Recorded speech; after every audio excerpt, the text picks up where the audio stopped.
जय श्री ओम नमः सिद्धेभ्यः सर्वमंगलमांगल्यं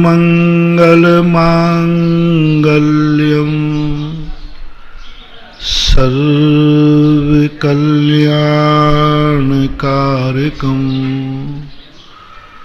प्रधानं सर्वधर्माणां जैनं जयतु शासनम्। पंच परमेष्टि भगवान की जय हो। आचार्य श्री गुरुवर कुंद कुंद महाराज की जय हो। आचार्य श्री गुरुवर विद्या सागर महाराज की जय हो। सारी प्रकृति जो होती है ना, जो हमारे जीवन से बड़ा संबंध रखती है। जीवन भी एक प्रकृति है, लेकिन जब किसी माँ के अनेक बेटे होते हैं तो उन बेटों में माँ को बांटने का भाव आता है, माँ की एनर्जी को बांटने का भाव आता है, माँ की संपत्ति को बांटने का भाव आता है। ये अपन लोग व्यवहार भाषा में देखते हैं। इसी प्रकार से और माँ का भी नेचर किसी ना किसी के प्रति कम बढ़ होता ही है। एक माता पिता अपने बेटों को बराबर जन्म देते हैं, लेकिन सबसे बराबर प्यार करें ऐसा कोई नियम नहीं है। बड़े होने के बाद बेटों की नीयत में अंतर आता है तो माँ बाप के लाड़ प्यार में भी अंतर आ जाता है। मैंने कई बार ऐसा देखा, मेरे सामने भी दृश्य घटित हुआ कि माँ बाप भी पांचों बेटों को बराबर हिस्सा नहीं देना चाहते। अच्छी चीज पांचों को बराबर नहीं देना चाहते। वो किसी ना किसी तरफ थोड़ा सा झुकाव हो जाता है, चाहे भली वो किसी कारण से होता हो। ऐसे ही प्रकृति ने अपने 6 बेटों को जन्म दिया। इस प्रकृति के 6 बेटे, जिसे हमारी शास्त्रीय भाषा में 6 द्रव्य कहते हैं। और ये 6 द्रव्य अपने आप में प्रकृति ही है, लेकिन माँ ने थोड़ा सा पक्षपात कर दिया, एक बेटे को थोड़ा ज्यादा दे दिया। ज्यादा क्या दे दिया? बहुत दे दिया, जिसका नाम है जीव द्रव्य। इस द्रव्य के लिए ज्ञान दर्शन जो दिया, सबको ज्ञान दर्शन से रहित कर दिया। इससे ज्ञान दर्शन जो जीव का स्वभाव बना दिया, ये अलौकिक संपत्ति प्रकृति ने जीव द्रव्य को दी, जीव बेटे को दी। इसका दुष्परिणाम क्या हुआ कि चारों बेटे स्तब्ध रह गए कि माँ ने ये भेदभाव क्यों किया, माँ ने ये सब चीजें क्यों बनाई, मुझे सेवक बना दिया और एक बेटे को मालिक बना दिया। लेकिन प्रकृति करती क्या? राजा तो एक ही व्यक्ति बनेगा ना। अब मजबूरी देखो, कई बार बंटवारे में माँ बाप का पक्षपात बेटों को अच्छा नहीं लगता, लेकिन अपन नहीं सोच पाते। देश का जब बंटवारा हुआ तो लोगों को बड़ा बुरा लगा। उसी बंटवारे को लेकर गांधी को मरना पड़ा, बंटवारे के कारण। लेकिन वो ये नहीं समझ पाए कि गांधी जी की मजबूरी क्या थी। यदि वो बंटवारा नहीं होता तो देश सदा सदा के लिए बंट जाता। मजबूरी थी। गांधी जी के हत्यारे ने ये नहीं सोचा कि गांधी जी की मजबूरी क्या है। वो देशभक्त था। गांधी जी का हत्यारा देशभक्त था, भारतीय नागरिक था, वंदे मातरम कहने वाला था, इस देश को माता के समान पूजने वाला था। इतना देश का भक्त था, इतना देश का भक्त था कि वो इस भारत की धरती के टुकड़े होना नहीं देख पाया। परम भक्तों में था, बहुत परम भक्त था। इस भारत की धरती माँ के प्रति उसका अटूट श्रद्धा था। वो कहता, मैं अपनी भारत धरती माँ को टुकड़े होते नहीं देख पाऊंगा। दहल गया, आक्रोश में आ गया। अपनी माँ का कोई अंग काटे कैसे सहन करेगा बेटा। लेकिन उसकी भूल ये थी, गांधी का हत्यारा कोई देशद्रोही नहीं था, राष्ट्रभक्त था, बहुत बड़ा भक्त था। उस जैसा भक्त बहुत कठिन है, बहुत भक्त था। लेकिन उसकी भूल ये हुई, एक बेटा अपनी मां को चाहता था, बहुत चाहता था। एक दिन कोई उसको ऐसी बीमारी हो गई मां को कि डॉक्टर ने उसका हाथ काट दिया। मां का कटा हुआ हाथ देख करके बेटा बेकाबू हो गया, क्योंकि मां भक्त था। वो मां को किसी प्रकार सहन नहीं किया। उसने मां का हाथ कटा हुआ देखकर बेकाबू हो गया। इतना बेकाबू हो गया कि किसने काटा पता लगा, डॉक्टर ने काटा। उसने डॉक्टर को जाकर के मार डाला। बोले, तूने मेरी मां का हाथ क्यों काटा? अब मैं आप लोगों से पूछता हूं, वो बेटा मां भक्त था कि नहीं था? मां के प्रति अटूट श्रद्धा की नहीं थी कि नहीं? तो मां को कटा हुआ अंग नहीं देख पाया और जाकर डॉक्टर को मार डाला। भूल कहां थी? भक्ति में कमी नहीं थी। वो ये भूल गया कि डॉक्टर ने जो कुछ भी किया है, अभी तो हाथ ही कटा है, नहीं तो मां मर जाती। हाथ भी डॉक्टर ने काटा है तो मां को बचाने के लिए काटा है, ये भूल गया वो। डॉक्टर ने शौक से नहीं काटा, मजबूरी में काटा है। तो डॉक्टर की मजबूरी भूल गया। बस उसके मन में एक ही बात आई, जिसने हाथ काटा है मैं उसकी गर्दन काट दूंगा। और वो डॉक्टर, ये है अन्याय। यही स्थिति बनी महात्मा गांधी के साथ। महात्मा गांधी का हत्यारा राष्ट्रभक्त था, और जैसे पाकिस्तान देश की धरती को एक टुकड़ा अलग किया गया, आपे से बाहर होगा, मेरी मां को टुकड़े किए जा रहे। और उसने आपा ना दे, किसने किया ये टुकड़ा? बोले गांधी जी ने। गांधी जी को मार डाला। भूल राष्ट्रभक्ति में नहीं थी, भूल थी कि वो गांधी जी की मजबूरी नहीं समझ पाया। गांधी जी को नहीं समझ पाया कि गांधी जी ने भारत का एक टुकड़ा काट के अलग नहीं किया है, पूरे देश को बचा लिया है। पूरे देश को बचा लिया है। जैसे डॉक्टर ने एक हाथ काट करके मां को बचा लिया है, ऐसे उस समय स्थिति ऐसी थी। मैंने दोनों को पढ़ा, और दोनों को पढ़ने के बाद डिसीजन दोनों के पक्ष में गया कि मारने वाला विवेकहीन था, मरने वाला विवेकवान था।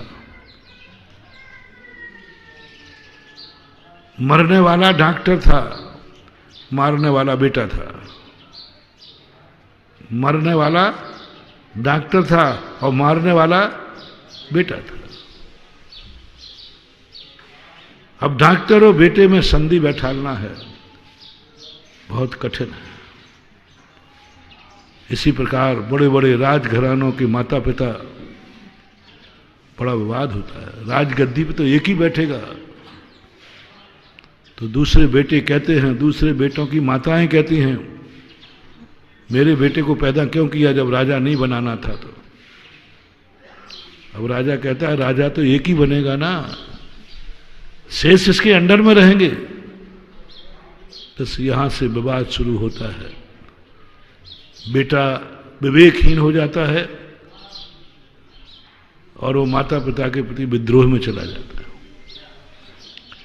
प्रकृति ऐसी ही है। प्रकृति को मैंने देखा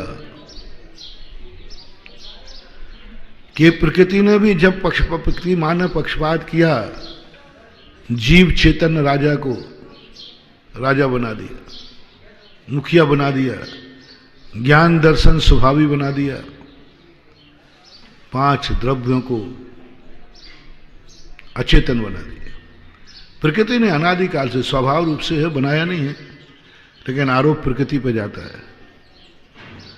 तो 4 बेटे तो शुद्ध स्वरूपी थे, क्षमता परिणामी थे। उन्होंने कहा क्या लेना देना है, जो प्रकृति ने दिया है वही स्वीकार है, मुझे जीव की सेवा करना है। धर्मद्रव्य कहता है, धर्मद्रव्य बहुत सीधा साधा है, शुद्ध द्रव्य है। बोले मुझे जीव जब चलेगा तब मैं चलाने में सहायक बनूंगा, यही मेरा स्वभाव है, यही मेरा स्वभाव है। गई परियाण धम्मो पुग्गल जीवान गमन सयारी, तो यह जय पहियाणम गच्छंता नेवशो नेई। पानी जैसे मछली को सहायक बनता है, प्रकृति ने धर्म द्रव्य को कहा तुम जीव और पुद्गल की सेवा करोगे, पटरी बन करके बिछोगे। जीव और पुद्गल चलेंगे, एक साधु है और एक डाकू है, इन दोनों की तुम्हें सहायता करना है, सहयोग करना है। जीव और पुद्गल का शुद्ध द्रव्य था, सीधा साधा द्रव्य। उसने कहा जो प्रकृति मां का आदेश स्वीकार है। अधर्म द्रव्य को कहा ठाण जुदान अधम्मम पुग्गल जीवान ठाण सहयारी, छाया जह पहियाणम गच्छंता नेवशो धरई। जब जीव रुकना चाहे तब रोक देना। एक दिन पहले छोड़ने से झगड़ा मिटता है, स्वाभिमान की रक्षा होती है। तो जो कल करना है वो आज ही करते हैं, जो कल छोड़ना है वह आज ही छोड़े। क्या बात, क्या सज्जनता, क्या सरलता। 99 भाई भी फाइटिंग कर सकते थे, अपना हिस्सा मांग सकते थे और कह सकते थे मैं क्यों तुम्हें करूं, मुझे ऋषभ देव ने राज्य दिया है। लेकिन सरल और सज्जन व्यक्ति कहता है मेरे हटने से यदि विवाद मिटता है तो मैं हटने को तैयार हूं। मेरे हटने से यदि विवाद खत्म होता है तो मैं हटा जाता हूं। और उन्होंने ऐसा रास्ता निकाला, स्वयं के स्वाभिमान की भी रक्षा होगी। छोड़ना तो है ही, कल छोड़ दूंगा। मुनि तो अपन को बनना ही है, मोक्ष तो जाना ही है। क्या फर्क पड़ता है 10, 50, 100 साल बाद छोड़ेंगे, आज ही छोड़ते चले गए। लेकिन एक बाहुबली कहते हैं ऐसे कैसे छोड़ देंगे, ऐसे कैसे छोड़ देंगे। जिस बाप के बेटा वो है उसी बाप का बेटा मैं हूं, ऐसे नहीं छोड़ूंगा, समझौता नहीं करूंगा। सामने आके डट गए। हालांकि बाहुबली को भी छोड़ना ही पड़ा, लेकिन एक कलंक का टीका तो लगा गए। एक दुनिया को तो ये कह गए कि धन दौलत के लिए भरत बाहुबली लड़ सकते हैं, तो हमें लड़ने में क्या बात है। एक उदाहरण तो बन गए, बाहुबली और खिसक जाते धीरे से। लेकिन ध्यान रखना, जो छोटे भैया होते ना, वे कहते बाहुबली ठीक नहीं खिसके। अंततः बाहुबली खिसक जाते तो सारे दुनिया के बड़े भैया कहते क्या तो दीक्षा ले ले छोड़, जैसे बाहुबली आदि ने लिया था। तो हमेशा अत्याचार होते रहते छोटों पर, छोटे हमेशा दबते रहते, अत्याचार होते, और यही मिलते कि देखो भरत बाहुबली के बीच में वाद हुआ तो सब बड़े भैया को छोड़ के चले गए, तो छोटे तो हमेशा दीक्षा ही लेते रहते। इसलिए छोटे भैया कहते नहीं, बाहुबली ने ठीक किया। बड़ों को भी अकल आना चाहिए कि छोटों का भी कोई अस्तित्व है। दोनों समालोचना होते हैं। कई लोग बाहुबली को बहुत अच्छा कहते हैं, बाहुबली ने अच्छा किया, और कुछ लोग जो आदर्शवादी हैं वो कहते नहीं, बाहुबली ने ठीक नहीं किया, 99 भाइयों ने अच्छा किया। 99 भाई मार्ग से हट गए, बहुत अच्छा किया। यानी दोनों की प्रशंसा है और दोनों की निंदा है। 99 भाइयों ने ठीक नहीं किया, दीक्षा ले ली, भाग गए, कायर कहीं के। और कई लोग कहते बाहुबली ने उद्दंडता की, शर्म नहीं आई कि तीर्थंकर के बेटे छोटा भाई बड़े भाई को सामने युद्ध को ललकार रहा है। तो दोनों पक्ष। अंत में बाहुबली को छोड़ना ही पड़ा। वो जो 99 भाई थे वे 1 घंटे पहले निकल गए, कोई झगड़ा नहीं हो पाया। 3 युद्ध खेलने में कितना टाइम लगा होगा? मल्ल युद्ध खेले, कुश्ती लड़ने में 10-15 मिनट में बाहुबली ने चित्त कर दिया। जल युद्ध, मल युद्ध, दृष्टि, मुझे दिखता है घंटे 2 घंटे लगे होंगे। 2 घंटे बाद बाहुबली ने दीक्षा ली कि नहीं? और 99 पुत्रों ने 2 घंटे पहले लिए। यदि बाहुबली भी 2 घंटे पहले ले लेते तो उनका क्या बिगड़ रहा था? 1 साल 2 घंटे खड़े रह जाते। करना तो पड़ा, हटना तो पड़ा। ज्ञानी व्यक्ति हमेशा, शांत परिणामी हमेशा वहीं फाइट करता है जहां विजय की संभावना हो, वहीं अधिकार मांगता है जहां अधिकार मिलने की गुंजाइश हो। भरत और राम हुए। जब रामचंद्र जी वनवास गए तो माता ने कहा बेटा राजगद्दी पर बैठो। बोले मां मैं नहीं बैठूंगा, मैं भगवान के खिलाफ नहीं जा सकता, मैं कुदरत के खिलाफ नहीं जा सकता। बोले मां तो मैं हूं, तू कुदरत की मां नहीं है, मेरी किस्मत की मां नहीं है, तू शरीर की मां है। तुझे तूने तो शरीर की रचना की है, मेरी किस्मत की रचना नहीं की। तेरे खून से मेरा रज, तेरे रज से मेरा शरीर रच गया, मेरी किस्मत नहीं रची गई। और यदि प्रजा भी कह रही, जनता भी कह रही साहब अब रामचंद्र जी वनवास चले गए, आप राजगद्दी पे बैठिए। बोले मैं नहीं बैठूंगा। चित्रकूट पहुंच गए। रामचंद्र जी कह रहे कि मैं कह रहा हूं राजगद्दी पे बैठो, मैं नहीं बैठूंगा। अंत में जो नाटक क्रम हुआ वो सब आपको मालूम है। रामचंद्र जी ने आदेश दिया, पंचायत बैठी, पंचायत ने आदेश दिया, जनक ने आदेश दिए, सब कुछ हो चुका। लेकिन भरत कहता है मैं गद्दी पर नहीं बैठूंगा। वचन दे चुके हो भरत। जब चित्रकूट के अंदर ये बात आई कि न्याय कीजिए, पंचायत बैठा लीजिए, रामचंद्र जी लौटने को तैयार नहीं और भरत लौटाए बिना जाने को भरत कहता है ठीक है आप नहीं जाओगे तो मैं आपको लिए बिना लौटूंगा नहीं। सारी दुनिया घबराई, अयोध्या का क्या होगा? और रामचंद्र जी कहते हैं मैं लौटूंगा नहीं 14 वर्ष के पहले, और दोनों जिद्दी। अंत में रामचंद्र जी घबरा गए कि ये तो अयोध्या का नाश हो जाएगा। रामचंद्र जी कहते देखो भरत, हम तुम दोनों जिद्दी हो रहे हैं, ये बड़े बड़े लोग बैठे, इनमें से अपन पंचायत बनाते हैं, पंच जो फैसला करेंगे वो हो जाएगा, पंच जो फैसला करेंगे वो हो जाएगा। पंच कहेंगे कि हमें वनवास नहीं जाना चाहिए, हम अपनी दलील रखेंगे, हम अपनी बात रखेंगे, लेकिन पंचायत कह देगी तो मैं लौट जाऊंगा। और पंचायत ने कह दिया कि नहीं, भरत को राजगद्दी में बैठना चाहिए, तो बैठना पड़ेगा। तो भरत ने कहा ठीक है, पंचायत का फैसला मंजूर।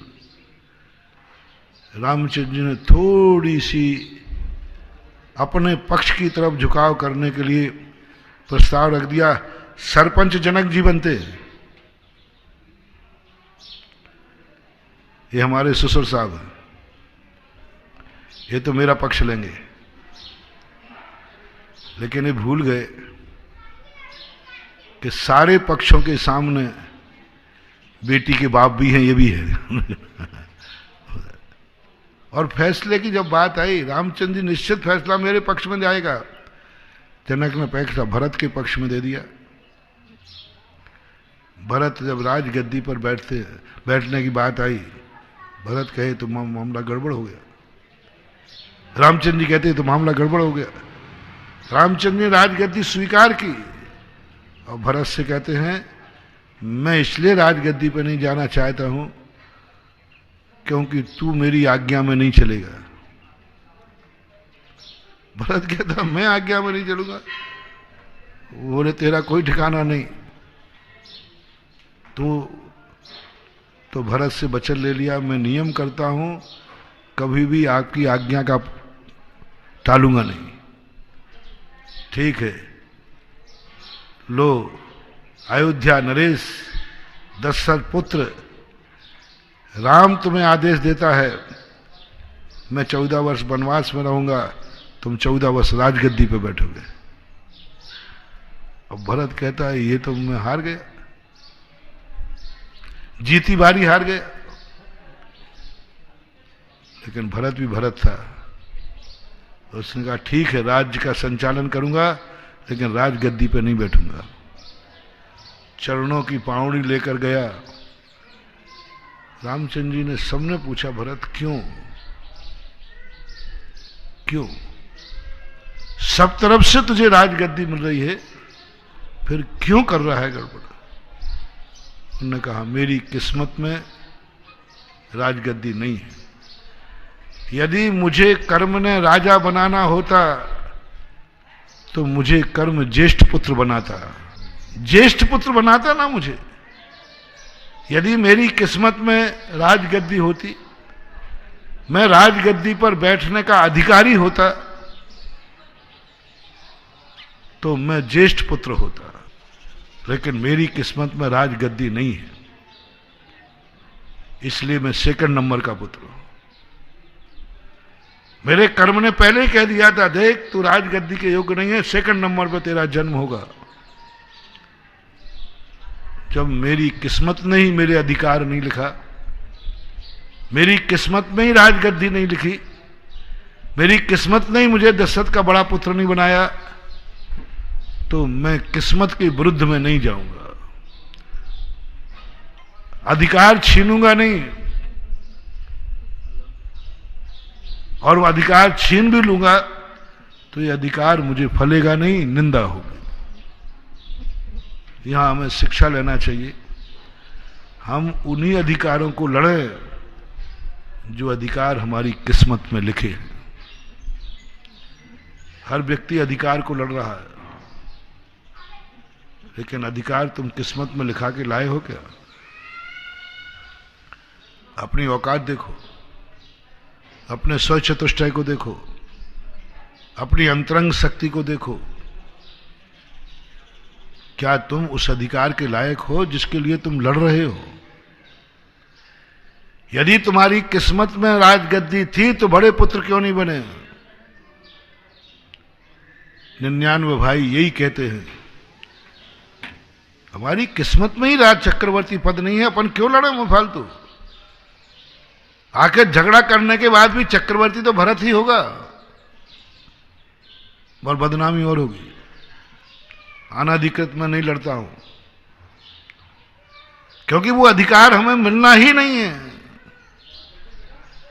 90% लोग अनधिकृत लड़ रहे हैं, 90% लोग अनधिकृत अधिकार चाह रहे हैं, 90% लोग अनधिकृत कुर्सी पे बैठना चाहते हैं, 90% लोग अनधिकृत रूप से मान चाहते, सम्मान चाहते, अनधिकृत रूप से मांग रहे हैं बाप से दुर्योधन, मुझे राजगद्दी दो। अरे भाई, तू राजगद्दी का अधिकारी नहीं, राजा तो पांडु थे और पांडु का ज्येष्ठ पुत्र गद्दी पर बैठेगा। वो मानने को तैयार नहीं, बोले मैं भी राजकुमार हूं, बस वो खत्म बात हो। वो अधिकार के योग्य नहीं था, किस्मत में अधिकार नहीं थे। दुर्योधन सोचता यदि मैं राजगद्दी के बैठने का अधिकारी होता तो पांडु का प्रथम पुत्र होता, लेकिन नहीं, मेरी किस्मत में नहीं है। लेकिन उसने किस्मत में सब कुछ नहीं होती, मुझे राजगद्दी चाहिए। महानुभाव, आप इस कथन से सभी लोग शिक्षा लें कि आप किन किन अधिकारों को लड़ रहे हैं। इज्जत चाह रहे हैं, वह इज्जत जो तुम्हारे बड़े भाई को मिलती है। सोचो, यदि तुम्हारी किस्मत में वह इज्जत होती तो वो छोटा बनता, और तुम जब किस्मत में इज्जत नहीं लिखी है तो फिर सेकंड नंबर पे आ जाओ। तुम चाहते हो कि मुझे राजगद्दी मिले, घर का मुखिया मैं बनूं, किस्मत में ही तुम्हें सेकंड नंबर में जन्म हुआ है। तुम्हारी किस्मत ने ही नहीं बनाया मुखिया, तो तुम क्यों बनना चाहते हो? झगड़ा क्यों मोल रहे हो? तुम चाहते हो मेरा नाम हो, जो देखो घर में आकर के एक ही व्यक्ति को पूछता है, क्या हम लड़के नहीं हैं इनके? बाप मरने पर पगड़ी कितनों को बनती है? भागलवाल जी, तुम तो बहुत पगड़ियां बंधवाई होंगी। जब मर जाता ना कोई, 13वें दिन को तो कुछ होता है रस पगड़ी का, कितनों को बनती है? एक कोई। शेष क्या उसके बेटे नहीं है? बेटे तो हैं। अब शेष बेटे को मिर्ची लग रही कि पगड़ी मैं भी तो उसी बाप का बेटा हूं, मुझे क्यों नहीं लग रही? अब वो किस्मत नहीं देख पाए। यदि मेरी किस्मत में पगड़ी होती तो मेरा जन्म इसके यहां पहले होता। मेरी किस्मत में ही नकार दिया कि तेरी किस्मत में पगड़ी नहीं है, इसलिए मेरा जन्म सेकंड नंबर पे हुआ। तत्व चिंतन दे रहा हूं, तत्व दृष्टि दे रहा हूं। और आज जो बात आ रही है, इसको यदि सारा संसार, हर व्यक्ति अपने अपने क्षेत्र में मान लेवे, 90% टेंशन खत्म हो जाएंगे। अपनी औकात पहचानो। जैन दर्शन सबसे बड़ी बात कहता है, किसी कार्य करने के पहले अपने द्रव्य को देखो, तुम कौन हो, तुम्हारी किस्मत क्या है। पड़ोसी को देख देख करके जल जल के मर जाओगे, कुछ भी पा नहीं पाओगे। पड़ोसी 10 रोटी खा रहा है, तुम एक भी नहीं खा पा रहे। अब पड़ोसी की थाली को देख देख करके मर जाओ, क्योंकि तेरी आंत में पचाने की शक्ति ही, तुम्हारी आंत एक रोटी पचा सकती है, तो एक रोटी खा करके आनंद में रहो ना। वो 9 रोटियां देख देख करके जल क्यों रहे हो?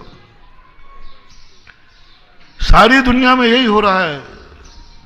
परसों मैंने, कल या परसों प्रवचन में कहा था, परसों कहा था कि तुम्हारी जिंदगी में अच्छे दिन आने वाले हैं या बुरे दिन, तुम्हें किसी को देख करके जलन तो नहीं होती, इसका कोई विकल्प नहीं है। ये दुख टल जाएंगे। लेकिन तुम 2 प्रश्न दिए थे हमने, तुम दुखी हो, तुम परेशान हो, बहुत दुखी हो, महाराज मेरे दुख दूर होगा कि नहीं। तो मैं कोई सर्वज्ञ नहीं हूं, लेकिन बहुत अच्छा बताता हूं, जो सर्वज्ञ बताएंगे। तुम्हारे जैसा दूसरा व्यक्ति दुखी मिल जाए, तीसरा मिल जाए, पूरा मोहल्ला तुम्हारे जैसा दुखी हो जाए, पूरे नगर में तुम्हारे जैसा दुखी हो जाए, तो तुम्हारा दुख कुछ हल्का होगा या दुख बढ़ेगा। जब जब हमारे जैसा दुखी को दुखी होकर देख करके हमें दुख कम होगा। बाजू में हवेली थी, मेरी झोपड़ी थी, भुज का उदाहरण दिया था। सेठ जी की हवेली धराशायी हो गई, झोपड़ी वाला खुश हो गया, परमात्मा बहुत अच्छा किया, सबको बराबर कर दिया। मैं भी फुटपाथ पर और सेठ जी भी। बड़े आदमियों का जब दिवाला निकलता है ना, बड़े आदमियों का जब मकान बिकता है ना, बड़े आदमी जब फुटपाथ पे आते हैं ना, गरीबों की दिवाली मनाते, मिठाइयाँ बांटते हैं, भगवान से कहते भगवान बस आज पता चला कि तू सच्चा भगवान है। बोले क्यों? बोले सबको बराबर कर दिया। मैं भी फुटपाथ पे था तो सेठ जी को भी, और जब तक सेठ जी की हवेली थी स्वयं फुटपाथ पे था, तो भगवान से कहता था भगवान तेरे दरबार में पक्षपात, इसकी हवेली में फुटपाथ पर उल्हाना देता था, क्योंकि पड़ोसी की हवेली थी। और अब भगवान से कहता भगवान आप सच्चे, सबको बराबर कर दिया। लो फरमान जारी करता हूं, शौलेश्वर तीर्थ क्षेत्र से, पारसनाथ की दिव्य धुनी से, यदि ऐसा परिणाम अपन को कभी भी आ जाए, समझ लेना हमारे दुख अभी और बढ़ने वाले हैं। क्योंकि हम अपने जैसा दुखी देखकर, हम दूसरे को दुखी देखकर दुख कम हो गया, हल्का हो गया, खुशी मनाने लगे। जाओ तुम कभी पास नहीं होगे। दुख दूर करने का महानुभाव कभी भी हो, अपन को कितना भी कष्ट आ जाए, कभी ये भाव मत करना, उल्हाना मत देना भगवान को। भगवान मैं ही मिला क्या? देखो सारे संसार सुखी है, मैं दुखी हूं। देखो ये सब अमीर हैं, मैं गरीब हूं, मेरे पास कुछ नहीं है।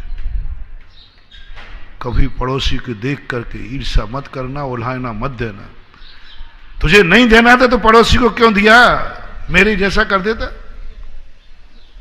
नहीं दिया तो इसको क्यों दिया? देना नहीं था, तेरे पास नहीं था तो इसको क्यों दिया? ऐसा कभी भाव नहीं लाना, भूल करके नहीं करना। लो मैं इसी भूमि से पारसनाथ की दिव्य धुनी का एक सूत्र देता हूं सारे संसार को, जो जो जहां बैठ के सुन रहा हो। भगवान पारसनाथ का सूत्र है, मंत्र दे रहा हूं, जो भगवान पारसनाथ ने दिव्य धुनी में शौलेश्वर तीर्थ क्षेत्र पर कहा था। दो मेरे अनुभव में, मेरे चिंतन में आया, शास्त्र से मिला लेना। जिस जिस चीज से अपन दुखी हैं, जो जिससे है, बीमारी से, धन से, शरीर से, परिवार से, पड़ोसी से, XYZ, कोई ना कोई दुख तो सभी के पास होते ही। कोई किसी से परेशान है, कोई किसी से, पूर्ण तो कोई यहां पर है नहीं। लो मंत्र लो, साधना शुरू करना आज से।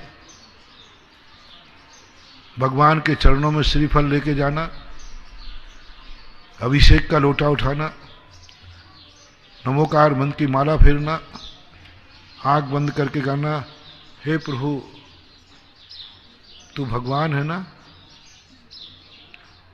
मैं तुझे भगवान मानता हूं, तुझे मैं भगवान मानता हूं, मैंने तेरी भक्ति की है, क्या प्रार्थना है तेरी? बोले भगवान, जो दुख मेरी जिंदगी में आया है, ये दुख संसार में किसी जीव को ना आवे बस। कठिन मंत्र तो नहीं है महाराज जी? बहुत कठिन है। कल ही झगड़ा हुआ है पड़ोसी से, है ना? भगवान पड़ोसी को नहीं छोड़ना, बाकी सबके लिए ठीक है। नहीं मान पाओ, मैंने इसका प्रैक्टिकल किया। मेरे पास कोई दवाई नहीं है, कोई मंत्र तंत्र नहीं है, और मेरे पास ऐसी दवाइयां हैं जो अचूक हैं। 50 लोग इस दवाई से ठीक हो गए, और दवाई कुछ है नहीं। गंडा ताबीज मेरे पास है नहीं। आज तक किसी भक्तों से पूछ लो, आज तक कोई गंडा ताबीज मिला हो तो बताओ भाई। नौगामा वाले कितने साल हो गए आते हुए? हैं 16-17 साल से पढ़ो। महीना भर में एक आध बार इधर कितने गंडे दे दिए ताबीज, कोई मंत्र कुछ नहीं मिला। और सब भक्तों से पूछ लेना, तुम पूछ लेना। वो हमारे यहाँ वो है ना, वो किशनगढ़ निहाल पहाड़िया, अब तो थोड़ी सी उनकी अवस्था के अनुसार कमजोर हो जाते हैं। शुरू में 200 किलोमीटर के एरिया में मैं कहीं भी रहूं, मुझे सुलाए बिना वो घर नहीं आते थे। प्रतिदिन शाम को कहां सीकर, कहां रानौली, और किशनगढ़ कहां 100-150 किलोमीटर तो हो गए, 200 किलोमीटर 300 किलोमीटर। वहां जाएंगे, 2 बजे यहां से घर से चलेंगे, शाम को पहुंचेंगे, भैयावृत्ति करेंगे। अंत में जब मैं बिल्कुल विश्राम की स्थिति में आ जाऊं, किवाड़ बंद करवा करके फिर घर आते थे। ये नियम 1 दिन नहीं, 2 दिन नहीं, बरसों चला है। मैं मना करता था, मैंने कि तुम पागल हो। अब बताओ भैया, 10-10:30 बजे मैं लगभग समथिंग अब 10 बजे कोई जाएगा तो 200 किलोमीटर कितने बजे पहुंचेगा? 2-3 बजे। फिर सोएगा कब? फिर दूसरे दिन चलेगा तो शाम को कब आएगा? मेरे बोलने के पहले शाम को वापस आना है। तो फिर मैंने कही जाते ही क्यों हो? बोले महाराज गृहस्थी हूं, जाऊंगा तो सही। तो मैंने क्या करते हो तुम? जाके यहां 2-3 बजे पहुंचते होगे, फिर सोओगे तो लेट उठते होगे, फिर 2 बजे फिर चल देते होगे। बोले महाराज खुली जेल में हूं, हस्ताक्षर करने जाता हूं। घर एक जेल है, लेकिन वहां ड्यूटी देना तो जाना ही पड़ेगा कि भाई मैं अभी हूं। प्रतिदिन का काम उनका वर्षों तक ही चला। उनके परिवार से उनकी पत्नी भी रहती थी, वो गाड़ी में बैठी रहती थी। गांव में लोगों ने चेक किया कि ये पट्टा प्रतिदिन आता है,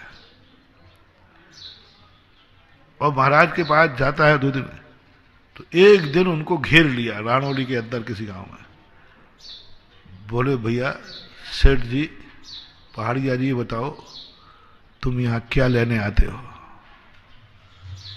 महाराज जी मंत्र देते हैं, झाड़ा देते हैं, क्या लेना? तुम रोज को आ रहे हो, ऐसा कौन भगत है तो 200-300 किलोमीटर तक प्रतिदिन आवे? आप बताओ महाराज जी देते क्या है? मंत्र देते, दंडकान निहाल जी से पूछना, कुछ ना कुछ तो देते हैं विशेष। तभी तो तुम 200 कितना हो गया?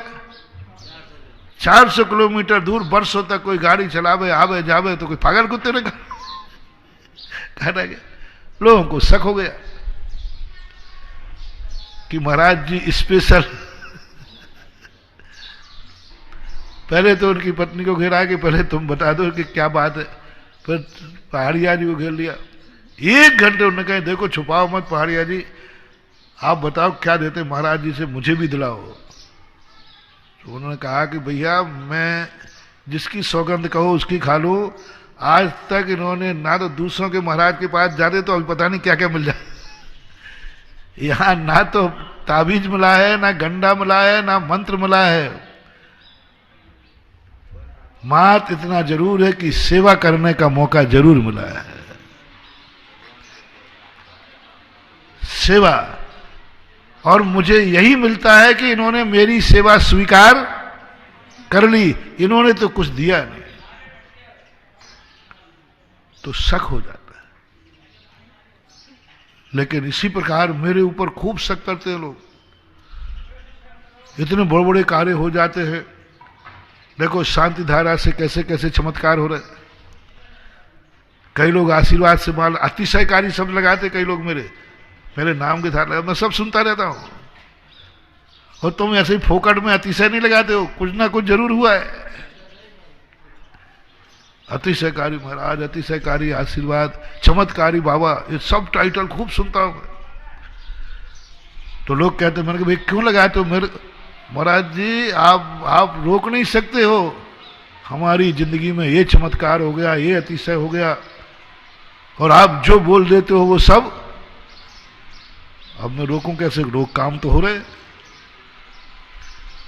अब मैं कहूंगा भैया मेरे में कुछ नहीं है, तो चलो सर कह रहे बाबा जी झूठ बोलना कब छोड़ोगे?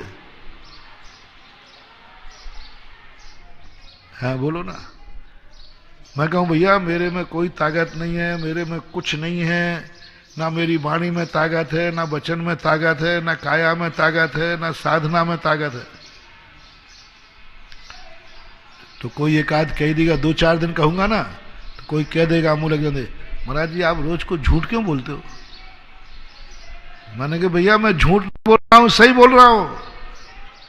बोले महाराज आप क्या कह रहे हैं, मेरे पास कुछ ताकत नहीं। 1000 साल से जिस चौलेश्वर में हम कुछ नहीं कर पाए, यहां 8 दिन में हो गया और कह रहा कुछ नहीं। चारों तरफ से रमेश गदिया का समाचार आया, और बोलो महाराज जी सारे विश्व में डंका बज गया। मैंने काहे कहा? मैंने तो डंका बजाया ही नहीं, सारा विश्व हिल गया। बोले क्यों? बोले कोरोना के बाद भी चौलेश्वर बन गया। ऐसे कोरोना के काल में जहां 1 साल से व्यक्ति को क्या स्थिति है, उसके बावजूद भी चौलेश्वर। बोले महाराज चारों तरफ जय जयकार हो रही, डंका बज रहा, लोग सब ओहो महाराज को तो अकाल में बैठाल दो। सारे दुनिया का मार्केट बंद, लेकिन सुधा सागर का मार्केट खुला। अपन को कोरोना का कोई विशेष प्रभाव नहीं पड़ा, आप लोगों को तो पड़ा है। आप लोगों को तो थोड़ा, सब लोग कहते महाराज कोरोना का होगा, लेकिन मेरी दुकान पर कोरोना का कोई फर्क ही नहीं पड़ा। जैसा चल रहा था बल्कि अच्छा और चला। बिजोलिया में था तब भी अच्छा था, बढ़िया था। लगा ही नहीं कि कोरोना है, लगा ही नहीं कि कोरोना है। लोग कहते थे अब महाराज जी शांति धारा बंद होगी। मैंने कल देखूंगा, जब तक बिजोलिया में रहे 2-2 लाख की शांति धारा पर डे हो रही है। गरीब कोई काम नहीं कर रहा है तो वो कंजूस है कि असमर्थ है? और अमीर आदमी कंजूस होता है, धन का धनी ज्यादातर कंजूस होते हैं, और ज्ञान जिनके पास ज्यादा होता है वे भी कंजूसी होते हैं। सुध केवली को मैंने सुना,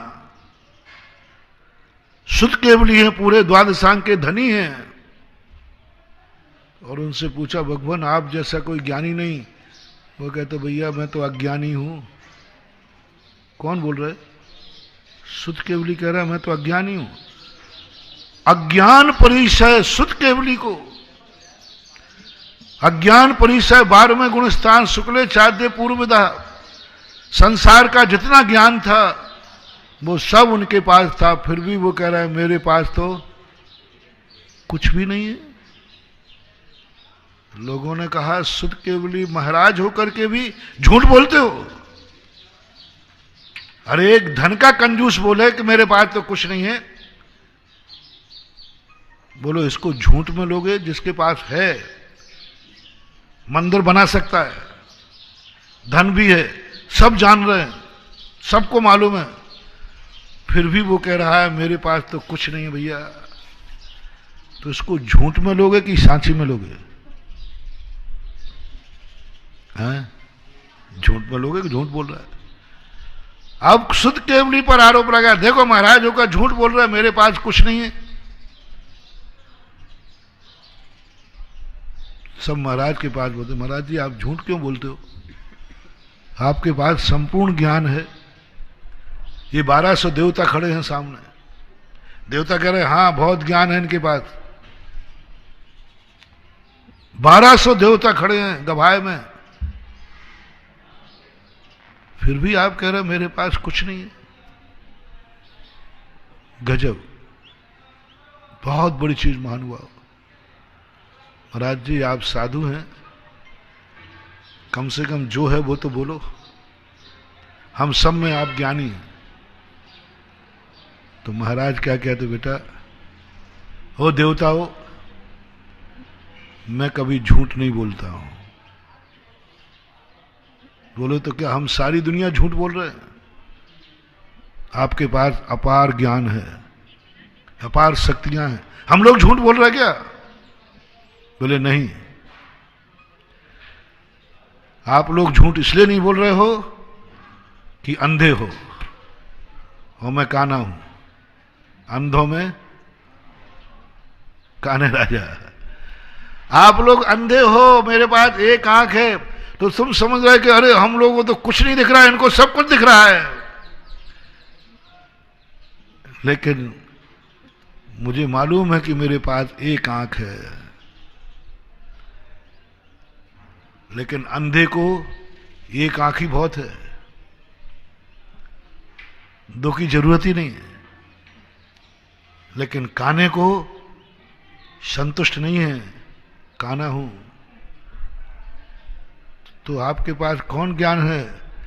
बोले मैं मुनि शुद्ध केवली बनने के लिए नहीं बना था, ये तो मुझे मिल गई, एक आंख मिल गई, लेकिन दूसरी आंख केवल ज्ञान मेरे पास नहीं है, इसलिए मैं अज्ञानी हूं। अब बोलो वो महाराज साची बोल रहे थे कि झूठी बोल रहे थे? मैं तो अज्ञानी हूं, केवल ज्ञान नहीं है। इसी प्रकार मैं कह रहा हूं भैया मैं झूठ नहीं बोल रहा हूं। मैं जब भी कहता हूं भैया मेरे पास कोई शक्ति नहीं है, मेरे पास कोई साधना नहीं है, मेरे पास कोई मंत्र तंत्र नहीं है, सब लोग शक करते महाराज जी बिल्कुल झूठ बोल रहे हैं। और कई लोग कहते हैं कि नहीं वो झूठ नहीं बोल रहे हैं, बड़े आदमियों की ऐसे ही क्या होता है, बड़े आदमी कभी अपनी प्रशंसा नहीं करते। ना मैं संकोच कर रहा हूं, मैं इतना कायर नहीं हूं कि स्वयं की प्रशंसा भी न सुन सकूं, और जो मेरे पास है उसकी प्रशंसा न कह सकूं। मैं तो कह दूंगा, मियां मिट्ठू बन जाऊंगा, यदि है तो बन जाऊंगा, कोई बात नहीं। हाँ मेरे पास मंत्र है, मैंने भक्तों को मंत्र दिए हैं, गंडा ताबीज दिया है। हाँ भैया क्या बात, झूठ बोलने में क्या बात है बताओ भैया? ये बोलूं तो झूठ हो जाए जरूर, जब दिया ही नहीं गवाह देख लो। जो ओरिजिनल भक्त है उनसे पूछ लो उनको क्या मिला है आज तक। वो यही कहते पाए जाएंगे दिया तो इन्होंने कुछ नहीं है, लेकिन मिला वो है जो दुनिया में कहीं नहीं मिला। दिया तो इन्होंने जैन दर्शन की विशेषता, भगवान हाथ पे हाथ रखे बैठे हैं। भक्त कह रहा है सब मेरे पास भगवान का किया हुआ है, कृपा है। भगवान कहते हैं, दूसरे लोग कहते हैं भगवान आपने उसको दिया मुझे भी दो। बड़े आदमियों को पक्षपात का आरोप जल्दी लगता है, और तुम बाहर डिंडोरा पीटे बिना रहते नहीं। मैं भगवान के पास गया था, बस मैंने ऐसा किया हो गया, सब भगवान ने दिया है, सब गुरु महाराज ने दिया है। तुम तो वहां कह देते हो प्रशंसा में, यहां हमारी आफत हो जाती है। बे आ जाते, महाराज हमें भी दो, अब हमें भी दो। भगवान कहते हैं, भगवान कहते तूने तो वहां जाके डंडोरा पीट दिया, ये आ गए सब, भगवान मुझे भी दो। भगवान कहते भैया मैंने कुछ नहीं दिया उसको। भगवान या तो आप झूठ बोल रहे हो या वो झूठ। भगवान कहते मैंने नहीं दिया, को देख मैं हाथ पे हाथ रखे बैठा हूं। फिर वो भक्त के पास जाता है, क्यों भाई भगवान झूठ बोलते हैं क्या? वो कह रहे मैंने कुछ नहीं दिया। तो तुम भगवान के पास पहुंच गए मेरी बात कह करके? बोले हाँ गया था, मैंने भी मांगा। तो भगवान ने कहा मैंने किसी को कुछ नहीं दिया। जल्दी बोल भैया, दिया हो तो साथ चलो। वो कहता है जाने की जरूरत नहीं है, भगवान कभी झूठ बोलते नहीं और मैं कभी झूठ बोलूंगा नहीं। बोले कैसे? बोले ये सही बात है, भगवान ने कुछ नहीं दिया, कुछ भी नहीं दिया, लेकिन आज जो कुछ भी है आगे पूरा आप करो, उन्हीं प्रभु की कृपा है। उन्होंने दिया नहीं और सब उनका है। बोले यही इसका नाम है जैन दर्शन, इसका नाम है भक्त और भगवान। तो तुम लेने गए नहीं गए थे? नहीं, मैं तो अपने गुरु के, अपने भगवान का गुणानुवाद करने गया था। उन्होंने जो पाया है उसकी प्रशंसा करने गया था, लेने नहीं गए थे। बोले नहीं, वो देते ही नहीं है, आज तक कुछ नहीं दिया। तो फिर क्यों जाते हो? उनमें जो अच्छाइयां हैं उनको धोख देने जाता हूं, उनमें जो गुण है उसकी प्रशंसा करने जाता हूं। उनकी ऊंचाइयां देखकर मेरा आनंद रोम रोम खुलता है। जब भी उनको आंखों से देखता हूं तो बस ऐसा आता है, आओ भाग्य मेरो उदय आयो, दरस प्रभु जी को लख लो। बस ओहो मेरे भाग्य हैं, आज मेरे सामने 18 दूसरों से रहित जिनेंद्र बैठे हैं। आज मेरे अवभाग्य हैं 28 मूल गुण सहित रत्नत्रय मंडल मेरे गुरु बैठे। बस उनकी ऊंचाइयां देख करके, उनकी निर्दोषता देखकर, उनमें गुणों को देखकर बस प्रशंसा करने का मन होता है, जय बोलने का मन होता है, धोख देने का मन होता है। मैं कुछ लेने नहीं जाता हूं, वो देते भी नहीं और मुझे कुछ दिया भी नहीं। मैं तो मात्र जाता हूं महानुभाव, कभी सोचना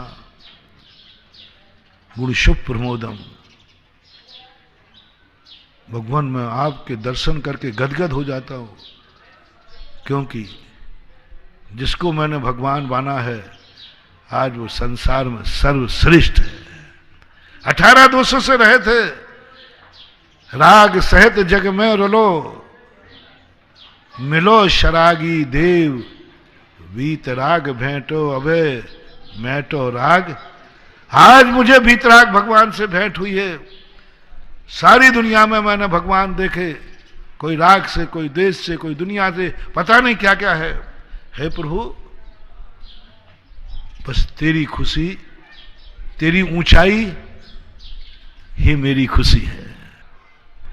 साधु को जिंदगी भर खिलाओगे और साधु से एक दिन खाओगे, जिंदगी भर का पुण्य क्या हो जाएगा? नष्ट हो जाएगा। साधु को जिंदगी भर दोगे तुम और साधु से एक पेंसिल भी लोगे